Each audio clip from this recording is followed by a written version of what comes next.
Hello friends, আমি সব্যসাচী মুখার্জি আর আপনারা দেখছেন আমার YouTube channel Sabyasachi tech. Friends, আজ আমি আপনাদের জন্য একটা নতুন ভিডিও নিয়ে এসেছি। আজকের ভিডিওতে আমি আরেকটি নতুন ফোনকে আপনাদের সাথে শেয়ার করব, আপনাদের সাথে পরিচয় করাবো।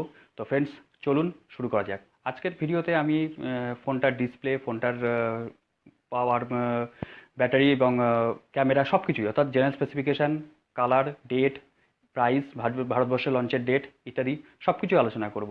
তো ফ্রেন্ডস, চলুন শুরু করি আমরা।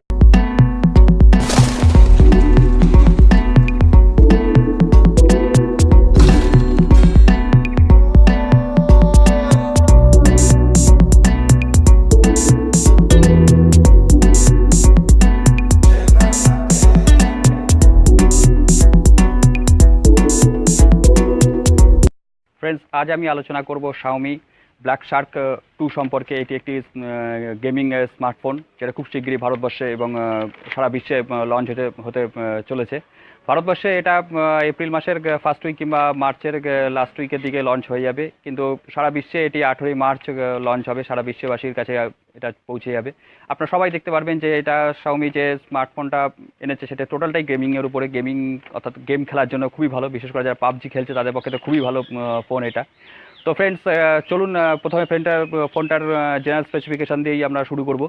তো জেনারেল স্পেসিফিকেশান দিয়ে শুরু করবার সময় আগে আমরা আলোচনা করব ফোনটার ডাইমেনশান নিয়ে। ফোনটা মোটামুটি 160 মিলিমিটার লম্বা এবং 75 মিলিমিটার চওড়ার একটি ফোন এবং 8.2 মিলিমিটার থিকনেসের ফোন। 190 গ্রাম এর ওজন রাখা হয়েছে। ওজনটা খুবই ভালো। 190 গ্রাম ওজন একটা স্মার্টফোনের পক্ষে, বিশেষ করে যেটা গেমিং খেলার জন্য বা গেমিং স্মার্টফোন বলে পরিচয় পাচ্ছে, তো সেটা এই ওজনের ঠিকই আছে। তার সাথে আপনার রাখা হয়েছে ডিসপ্লেটা খুবই ভালো ডিসপ্লে দেওয়া হয়েছে। যতগুলো আমি রিভিউ দেখেছি তার মধ্যে ডিসপ্লেটা সবথেকে বেশি রেটিং দেওয়া হচ্ছে। সেখানে 6.1 ইঞ্চির সুপার অ্যামোলেড ডিসপ্লে রয়েছে। তার সাথে রয়েছে 1080 ইন্টু 2160 পিক্সেলের বা রেজলিউশন রয়েছে, পিক্সেল রেজলিউশন রয়েছে। এবং স্ক্রিন রেশিও রয়েছে 18:9 স্ক্রিন রেশিও রয়েছে।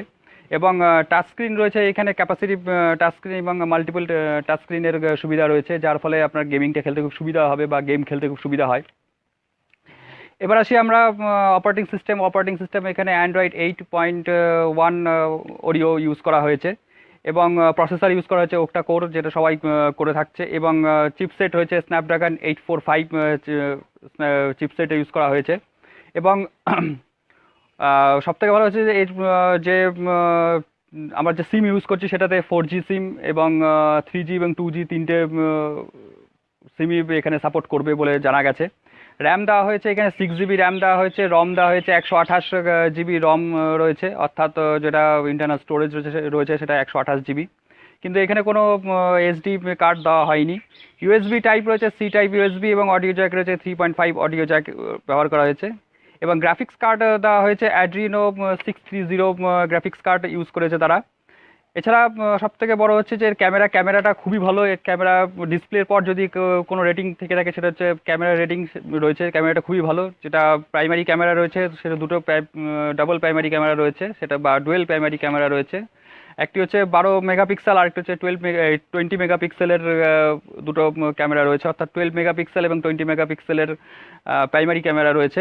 এবং ফ্রন্ট সেলফি ক্যামেরা রয়েছে, 20 মেগাপিক্সেলের ফ্রন্ট সেলফি ক্যামেরা রয়েছে। তার সাথে রয়েছে ডুয়েল কালার LED ফ্ল্যাশ রয়েছে, যেটা আপনার ছবি তোলার পক্ষে খুবই ভালো হবে। ব্যাটারি ক্যাপাসিটি 4000 বা 4000 mAh এর লিপ পলিমার নন রিমুভাল ব্যাটারি দেওয়া হয়েছে এবং কুইক চার্জেবল ব্যাটারি এটা একটি। এবার হচ্ছে এর প্রাইস দেওয়া হয়েছে 33,990 টাকা প্রাইস রয়েছে এটার। সব থেকে বলবো যে যতগুলো গেমিং স্মার্টফোন আছে তাদের মধ্যে সব থেকে ভালো স্মার্টফোন এটা, এবং এটা সবথেকে সবথেকে কম দামের একটি স্মার্টফোন। এর আগে যেটা ওরা বের করেছিল সেটা হচ্ছে xiaomi ব্ল্যাক শার্ক 1, সেটার দাম ছিল 30,990। এটা দাম হচ্ছে দেওয়া হয়েছে 33,990। এটা হচ্ছে ইন্ডিয়ান মানির এই দামটা নির্ধারণ করা হয়েছে। তো আমি বললাম যে লঞ্চ ডেট এটার সারা পৃথিবীতে লঞ্চ হচ্ছে, অর্থাৎ গ্লোবালি লঞ্চ হবে এটা মার্চ 18, 2019, এবং ভারতবর্ষে এটি দেখতে পাওয়া যাবে এপ্রিলের ফার্স্ট উইক কিংবা মার্চের লাস্ট উইকের দিকে। তো এই হলো ফ্রেন্ডস ফোনটার স্পেসিফিকেশান। ফোনটার কালার একমাত্র পাওয়া যায় সেটা হচ্ছে ব্ল্যাক কালারই আসছে। ফোনটা খুব সুন্দর ফোন একটা এটা। এবং রেটিং যদি দিতে হয় তাহলে আমি দেবো 9.5 আউট অফ 10। এবার যেটা গুরুত্বপূর্ণ কথা সেটা হচ্ছে যে অনেকদিন পর ফেস ক্যাম করলাম, কিছুদিন ভিডিও বন্ধ ছিল, তারপরে ভয়েস ওভার করছিলাম, তারপরে এখন আজকে থেকে আবার ফেস ক্যাম চালু করলাম। তো যদি ফ্রেন্ডস ভিডিওটা ভালো লাগে তাহলে অবশ্যই লাইক করবেন, শেয়ার করবেন এবং অবশ্যই সাবস্ক্রাইব করবেন। আজ এই পর্যন্ত ফ্রেন্ডস, ভালো থাকবেন, সুস্থ থাকবেন।